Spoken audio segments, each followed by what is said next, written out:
Good morning students. जैसा कि हम जानते हैं कि हमने प्रीवियस वीडियो में डीबीएमएस कॉन्सेप्ट में डाटा मॉडल पढ़ा था, जो कि हमने हेरारिकल मॉडल पढ़ लिया था। हेरारिकल मॉडल का हमारा ट्री लाइक स्ट्रक्चर था, जिसके अंदर एक पेरेंट नोड होता है, उसके मोर देन 2 और 1 चिल्ड्रन हो सकते हैं। ठीक है, अब हमारे पास है नेक्स्ट है नेटवर्क मॉडल, जो कि आपके हेरारिकल मॉडल से थोड़ा सुपीरियर है। ठीक है, नेटवर्क मॉडल में क्या होता है, जो डाटा रिप्रेजेंट होता है वो इंटरलिंक्ड होता है। हमारे पास ट्री लाइक स्ट्रक्चर में हमने ये देखा था कि उसके एक पेरेंट नोड था और उसके चाइल्ड्स 2 और मोर देन 2 हो सकते हैं। पर पेरेंट क्या होता है, आपके एक चाइल्ड का एक ही पेरेंट होता है उसके अंदर। ठीक है, तो यहाँ पर हम कह सकते हैं कि इसमें एक से ज्यादा पेरेंट हो सकते हैं एक चाइल्ड के। मैनी टू मैनी रिलेशनशिप है इसके अंदर। ठीक है, रिकॉर्डेबिलिटी इज इजी एंड फास्ट। हमने जो हमारी जो क्वेरी जो हम रिट्राइव करते हैं उसको, वो क्या है, आपको इजी और फास्ट होती है। क्यों होती है? क्योंकि वो उसी सेट में से चूज करता है जिस सेट में से आपको रिकॉर्ड रखा है। ठीक है, और रिकॉर्ड रिलेशनशिप इज पॉसिबल। सारे रिकॉर्ड की रिलेशनशिप पॉसिबल है, मतलब एक पेरेंट के 2 है और हम इसको इससे कनेक्ट कर सकते हैं, ऐसा भी हो सकता है। तो हमारे पास जितने भी रिलेशनशिप है सारे पॉसिबल है इसके अंदर। जो हमारी प्रॉब्लम थी, इनकंसिस्टेंसी थी, जिसके अंदर हमारे पास ट्री लाइक स्ट्रक्चर के अंदर हेरारिकल में था, वो आप इसके अंदर नहीं है। हेरारिकल से अब इस कंसिस्टेंसी नहीं है, क्योंकि इसमें क्या है, आपके इंटर रिलेशनशिप है। क्यों नहीं है? क्योंकि आपके इंटर रिलेशनशिप पॉसिबल है। ठीक है, आपके जैसे फर्स्ट स्टूडेंट आपके सब्जेक्ट से और इस दूसरे सब्जेक्ट से आपके 2 स्टूडेंट्स कनेक्टेड है एक सब्जेक्ट से, ये हमारा इंटर रिलेशनशिप है एक दूसरे से। ठीक है, search of record is easy. हमारा जो रिकॉर्ड का सर्च है, मतलब सर्चिंग हमारे पास इजी हो गई, क्योंकि इसमें बहुत सारे पाथ प्रेजेंट है। अगर मैं कहूँ कि अगर हमारे पास एक चाइल्ड है, दूसरी एक और आपकी रिकॉर्ड है, ये फर्स्ट रिकॉर्ड है, ये सेकंड रिकॉर्ड है, 2 रिकॉर्ड है, और इसके अंदर आपकी और नोड्स हैं, तो इस नोड को इससे भी कनेक्ट कर सकते हैं हम। अगर हम चाहते हैं कि हमें इसको सर्च करना हो, तो इसके पास क्या है, यहाँ से आके यहाँ सर्च करना, इस तरफ से आके इस तरह सर्च करना। तो हमारे पास क्या है, मल्टीपल पाथ जो होते हैं वो हमें प्रोवाइड होते हैं, मतलब मल्टीपल पाथ एक्सेस है। अगर मैं चाहूँ कि हमारे स्टूडेंट 3 चाहिए, तो हम आपके सब्जेक्ट 1 से स्टूडेंट 3, क्योंकि स्टूडेंट 3 के पास सब्जेक्ट 1 भी है, सब्जेक्ट 2 भी है और सब्जेक्ट 3 भी है, तो ये हमारे पास मल्टीपल पाथ प्रेजेंट होती है, इसलिए हमारे पास इसकी सर्चिंग इजी होती है। इसमें हमारे पास है कि इंसर्शन और डिलीशन अगर वो आपके थोड़ा कॉम्प्लिकेट होता है, हमारे पास इसको पॉइंटर से एडजस्ट करते हैं नेटवर्क मॉडल के अंदर। तो हम ये कह सकते हैं कि ये हमारा क्या है, इंटरलिंक्ड रिकॉर्ड है। इसके नेक्स्ट हम देखते हैं कि हमारे पास आपके हेरारिकल मॉडल और जो नेटवर्क मॉडल है, इससे सुपीरियर नेक्स्ट जो हम पढ़ेंगे हमारे आरडीबीएमएस का आपके नेटवर्क मॉडल से हम रिलेशनल डेटाबेस मॉडल पढ़ेंगे नेक्स्ट, कि वो किस तरह से वर्क करता है, हमने उसमें क्यों यूज कर रहे हैं, हमने हेरारिकल और नेटवर्क मॉडल क्यों यूज नहीं कर रहे हैं। सो हमारा नेक्स्ट मॉडल है हमारा relational data model. Relational data model से हम देखते हैं कि वो क्या है, किसका बेस्ड है, हमारे पास रिकॉर्ड पे बेस्ड है, और जो भी रिकॉर्ड हम बनाएंगे वो रिलेशनल डाटाबेस हमारे पास टेबल के फॉर्म में होगा। ठीक है, records are arranged in a series of table consisting of rows and column. हमारे टेबल्स में अरेंज होंगे रिकॉर्ड्स, जो कि रोज और कॉलम्स में डिवाइड होंगे। ठीक है, टेबल के जो हमें रिप्रेजेंट करेंगे फाइल्स में जो हमें रिलेशन होगी।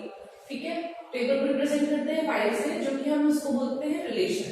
ठीक है, आपकी रो टेबल की जो रो होगी हम उसको क्या बोलेंगे, रिकॉर्ड, जो कि हम टपल से रिप्रेजेंट करेंगे। ठीक है, जो आपकी कॉलम है वो आपकी फील्ड को बताता है और उसको हम एट्रीब्यूट्स बोलेंगे। ठीक है, relationship among table is established using common value. हमारे पास जो रिलेशनशिप होती है, अगर 2 टेबल बनी हुई है, अगर 2 टेबल यहाँ पे बनी हुई है, इन दोनों के बीच में कोई रिलेशनशिप होगा तो एक कॉमन की वैल्यू से होगा। कोई भी कॉमन वैल्यू होनी चाहिए जो कि आपकी यूनिक होनी चाहिए। हम ये कह सकते हैं कि एक कॉमन फील्ड होती है और उसको हम क्या बोलेंगे, की फील्ड। की फील्ड के हमारे पास 2 तरीके की फील्ड है हमारे पास, एक तो प्राइमरी की और एक फॉरेन की। इसके अलावा हमारे पास कंपोजिट की भी है।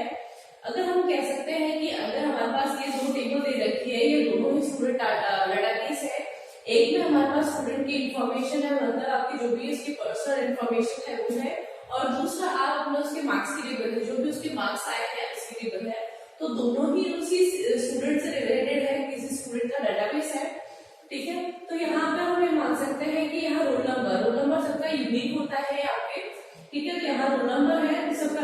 एड्रेस है, फोन नंबर है। नेक्स्ट जब हमने उसके मार्क्स का जो आपके किसी मार्कशीट में ऐड किया तो वो भी हम ऐड करेंगे रोल नंबर के थ्रू, तो कि जिसका रोल नंबर है उसके मार्क्स 1, मार्क्स 2, मार्क्स 3 और उसके टोटल मार्क्स। ठीक है, अब हम ये कह सकते हैं कि दो टेबल है, इन दोनों को कनेक्ट करना है। तो एक टेबल के लिए क्या है हमारे पास, दोनों में ही देखो आर नंबर मतलब रोल नंबर हमारे पास है, तो दोनों ही ये वाली फील्ड हमारे पास क्या है, कॉमन है। ठीक है, दोनों में कॉमन है और रोल नंबर हमारा यूनिक है। तो हम ये देखते हैं कि फर्स्ट टेबल में अंदर हम जिसको प्राइमरी की मानते हैं, जिसमें यूनिक वैल्यू होती है, हमें मानते हैं कि हमारा एक रोल नंबर है। ठीक है, उसका एड्रेस आपके जो कॉन्टेक्ट नंबर है, दूसरे वाले का रोल नंबर उसके एड्रेस और कॉन्टेक्ट नंबर्स है। तो हम ये कह सकते हैं कि यहाँ पे क्या है, ये एक यूनिक वैल्यू है और इस वाले फील्ड को हम क्या कह सकते हैं, आर मतलब रोल नंबर को हम कह सकते हैं प्राइमरी की। प्राइमरी की होती है एक टेबल में कि आपके इसकी वैल्यू यूनिक हो, और ये प्राइमरी की यहाँ पर है तो दूसरी टेबल में ही आर नंबर रोल नंबर हमारे पास सेम है, दोनों में सेम है। पर हम इस वाली टेबल के इसलिए क्या बोलते हैं, ये वाला कौन सा है, इसको हम फॉरेन की बोलते हैं। ठीक है, तो एक टेबल के लिए जो एक फील्ड है वो एक टेबल के लिए प्राइमरी की है और दूसरी टेबल की वही फील्ड हमारे पास वो क्या है, आपको फॉरेन की बोलते हैं। इसको हम डिटेल में पढ़ेंगे कि हम फॉरेन की और प्राइमरी की क्या अलग अलग होती है। और इसके अलावा हमारे पास एक और की होती है कंपोजिट की। कंपोजिट की तब काम आती है जब हमारे पास किसी एक चीज से हम किसी का पता नहीं लगा सकते, एक ही फील्ड से हम पता नहीं कर सकते कि वो किसका डाटा है। तो हमें क्या है, एक से ज्यादा हमें जिस फील्ड की जरूरत होती है, एक से ज्यादा दो फील्ड को लेकर अगर हमने किसी कंक्लूजन पे निकले हैं तो वो कौन सी कीज है हमारे पास, कंपोजिट की। कंपोजिट की को हम प्राइमरी की में भी चेंज कर सकते हैं, उसमें कुछ आगे एट्रीब्यूट्स ऐड करके। ठीक है, इसके बाद हमें देखते हैं कि इसके एडवांटेजेस क्या है। हमारे पास RDBMS है वो एफिशिएंटली वर्क करता है जब हमारे पास लिमिटेड मेमोरी हो या फिर हमारी प्रोसेसिंग कैपेसिटी उसकी अच्छी होती है। ये यूज होता है, इजी यूज होता है, इसका इम्प्लीमेंटेशन भी बहुत इजी होता है क्योंकि रो और कॉलम्स में अरेंज करना होता है। इसके अंदर हमारे पास जो भी आपके जो डाटा है उस पर ज्यादा फोकस किया जाता है rather than the स्ट्रक्चर। हम देखते हैं कि हायरार्किकल मॉडल और नेटवर्क मॉडल में था कि किस तरह से वो स्ट्रक्चर हमारे पास डाटा आपके किस तरह से ट्री लाइक स्ट्रक्चर में है या फिर आपके इंटर रिलेटेड है, वो हमारा स्ट्रक्चर पे बेस्ड था, रिकॉर्ड पे बेस्ड था। अब यहाँ पे क्या है, हम डाटा देखते हैं कि ये ज्यादा फोकस किस पे होता है कि डाटा पे फोकस करता है। इसमें रिलेशनशिप हमने देखा कि की से होता है, यहाँ पे एक की दूसरे की से इस तरह से ऐड है, मतलब दोनों टेबल के बीच में रिलेशनशिप है। इसकी फ्लेक्सिबिलिटी अच्छी होती है, पर इसमें क्या है, प्रोसेसिंग टाइम ज्यादा लगता है और आपके स्टोरेज कैपेसिटी भी ज्यादा होती है क्योंकि दो टेबल है और रोल नंबर हमारे पास दोनों में ही सेम है। ठीक है, इसलिए नेक्स्ट हमारे पास इसके अलावा हमारे पास हमने देखा था कि डाटा मॉडल के अंदर 4 मॉडल थे। हायरार्किकल मॉडल था, नेक्स्ट हमारे पास इसमें हमारे पास में नेटवर्क मॉडल पढ़ा, रिलेशनल डाटा मॉडल पढ़ा। इसके अलावा मैंने आपके ऑब्जेक्ट ओरिएंटेड डाटा मॉडल भी लिखा था 4 point data object oriented data model आपके कोर्स में नहीं है इसलिए हम उसको नहीं पढ़ेंगे, पर फिर भी वो क्या है आपके जैसे कि हमारे पास बेस्ड था हमारे पास रिकॉर्ड पे, और हमारे पास जो ऑब्जेक्ट ओरिएंटेड है वो किस पे बेस्ड होता है या किस पे वर्क करता है, वो क्या है, हर चीज को ऑब्जेक्ट के अकॉर्डिंग देता है, हर चीज को आपका ऑब्जेक्ट मानता है या ऑब्जेक्ट से रिप्रेजेंट करता है। ऑब्जेक्ट भी तो हमारे पास जैसे किस तरह से उनको स्टोर किया जाता है, इंडिविजुअल स्टोर कर सकते हैं या फिर ग्रुप में स्टोर कर सकते हैं। ऑब्जेक्ट के अंदर ऑब्जेक्ट ओरिएंटेड है, इंडिविजुअल में अगर कोई भी हमारे पास एट्रीब्यूट है उसको इंडिविजुअली भी और डाटाबेस में स्टोर कर सकता है या फिर बहुत सारे एट्रीब्यूट्स को मिला के एक ग्रुप बना के आपके ऑब्जेक्ट यूज कर सकता है। ठीक है, इसके बाद हम ये देखेंगे कि हमारा डाटाबेस डिजाइन इस तरह से होता है कि आप हमारे पास उसकी क्राइटेरियाज है। तो हम बात करते हैं हमारे पास डाटाबेस डिजाइन। डाटाबेस को हम किस तरह से डिजाइन करते हैं, हमारा जो डाटाबेस है हमें जहाँ पे हमारा इंफॉर्मेशन स्टोर है उसको किस तरह से डिजाइन करते हैं, उसके लिए क्या क्या हमारे पास स्टेप्स होती है जिनको फॉलो करके हम उसको डिजाइन करते हैं। तो डाटाबेस डिजाइन की होती है process of preparing logical and physical structure. हम प्रिपेयर करते हैं उसके लॉजिकल स्ट्रक्चर और फिजिकल, पहले हम उसको देखते हैं कि हम किस तरह से उसको इम्प्लीमेंट करने वाले हैं, और हमें जब इम्प्लीमेंटेशन समझ में आने लगे तो हम उसको फिजिकल उसका रूप देते हैं। स्ट्रक्चर का, ठीक है। Data store in database to meet the information required of various application. हम हमारे डाटा को जिस तरह से स्टोर कर रहे हैं, जिस तरह से हमने उसका आपके फिजिकल अपीयरेंस देखा है, हमने ये देखा है कि हमारे पास जो भी यूजर के रिक्वायरमेंट्स है, वो जितनी भी हम यूजर चाहता है कि आपके डाटाबेस के अंदर हो, वो सब फुलफिल होने के बाद हमारे पास एक स्ट्रक्चर रेडी होता है, या डिजाइन कह सकते हैं हम उसको वेरियस एप्लीकेशंस के लिए। क्योंकि हमारा जो यूजर है, अगर हमने डाटाबेस में डिजाइन किया है, अगर हम कहते हैं कि हमने किसी ने आपके ये डाटाबेस है जिसके एंड यूजर्स है, तो दोनों के पास अलग अलग एप्लीकेशन सॉफ्टवेयर है। हम जानते हैं कि एप्लीकेशन सॉफ्टवेयर आप अलग अलग यूज कर सकते हैं जितने भी एंड यूजर्स हैं, ठीक है। तो अभी मानते चलते हैं कि हमारे पास डाटाबेस तो सिंगल है, पर उसको यूज करने वाला एंड यूजर है, उनके पास अलग अलग एप्लीकेशंस है, ठीक है। इसके अंदर हमारे पास मेल्स होता है, हमारे पास फर्स्ट हमारे पास होता है इसका analysis of requirement. Analysis of requirement हम ये देखते हैं कि हमारे पास यूजर की रिक्वायरमेंट के अकॉर्डिंग, अगर आप प्रोग्रामर है या डीबीएमएस डिजाइन कर रहे हैं, तो आप बनाने वाले हैं, तो आप अपने यूजर को जो आपसे बनवा रहा है उसकी रिक्वायरमेंट्स की, उसको क्या चाहिए, कितना चाहिए, उसको प्रेजेंट में क्या चीजें चाहिए, प्रेजेंट में उसको स्टेबल में क्या चाहिए, या फिर उस डेटाबेस में क्या चाहिए, उसको क्या रिकॉर्ड आपको मेंटेन करना है, वो प्रेजेंट और फ्यूचर दोनों ही वो बता सकता है कि मुझे हो सकता है कि फ्यूचर में ये चीजें और ऐड करूँ मैं अपने उसमें।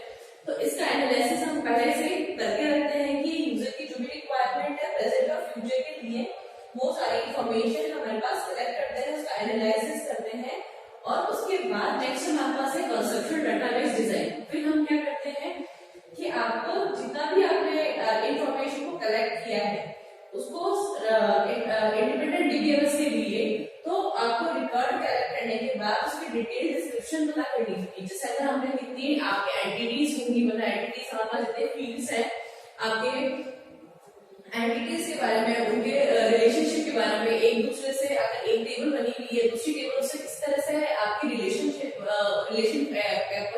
एग्जीक्यूट करेंगे, या फिर कह सकते हैं कंस्ट्रेंट, और हम उसको डिजाइन करेंगे ह्यूमन रीडेबल लैंग्वेज, जैसे हम उसको यूजर को इजीली अंडरस्टैंड हो कि हमने हमारा डीबीएमएस किस तरह से इंप्लीमेंट किया है, ठीक है। हमारे पास जो कंसेप्चुअल स्क्रीन है, तो इसमें हम यूज कर सकते हैं हमारे पास ER diagram, entity relationship diagram को कर सकते हैं। नेक्स्ट हमारे पास थर्ड पॉइंट है logical database design. Logical database design को कह सकते हैं कि हमारे पास डाटा मॉडल मैपिंग भी हो सकता है, इसे हम कह सकते हैं। हमारे पास जो भी हमने अब कॉन्सेप्चुअल मॉडल में हमने जो डिजाइन सोची है, एंटिटीज कितनी होनी चाहिए, उनके बीच में रिलेशनशिप क्या होना चाहिए, या फिर हम उसका कंस्ट्रेंट क्या है, हम उसको किस तरह से इंप्लीमेंट करेंगे, यूजर उसको इजीली अंडरस्टैंड करेगा, ये हमने आपके लॉजिकली हमने कर लिया है। और हमें उसको फिजिकल एग्जिस्टेंस में लेकर आना है।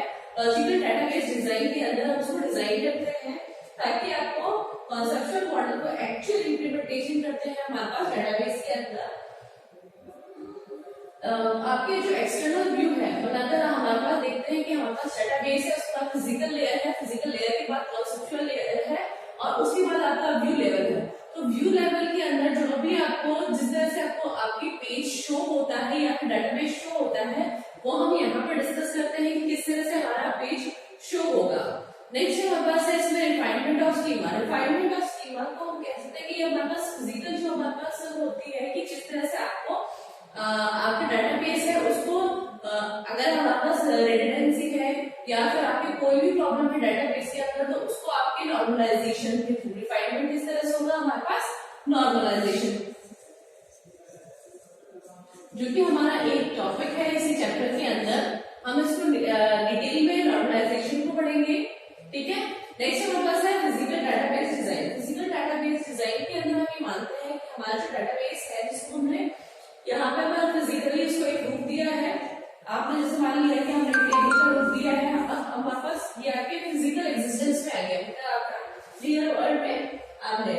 फिर हम इसको देखते हैं कि किस तरह से हमारा स्टोरेज स्ट्रक्चर है, क्या स्ट्रक्चर है, किस तरह से हम उसको रिट्राइव करेंगे, क्या एक्सेस पाथ होगा वो, और हमारे पास क्या मेथड होगा, क्या फाइल ऑर्गेनाइजेशन होगी, किस तरह से हम उस फाइल को ऑर्गेनाइज करते हैं, ये सब हम इसको देखेंगे आपके फिजिकल डाटाबेस डिजाइन के अंदर, ठीक है। इसके बाद हमारे पास नेक्स्ट टॉपिक है हमारे पास ईआर मॉडल, जो हम हमारे नेक्स्ट वीडियो में पढ़ेंगे, ठीक है। Thank you.